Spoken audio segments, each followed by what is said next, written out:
ఎప్పటికైనా సొంతం. రాదురా ఏ విజయం నీ కోసం నా కోసం, ఎటుపోదురా నువ్వు చేసిన కష్టం ఎప్పటికైనా సొంతం.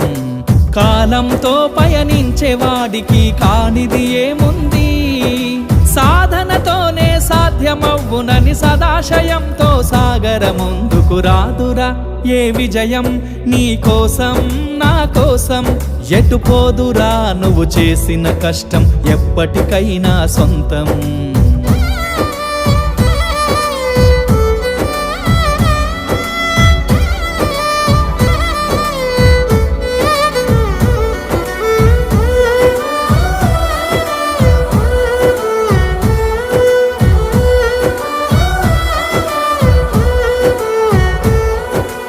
ఆకాశంలో అలలాగా పోయే ఆ పక్షులనే చూడు, అనుకున్న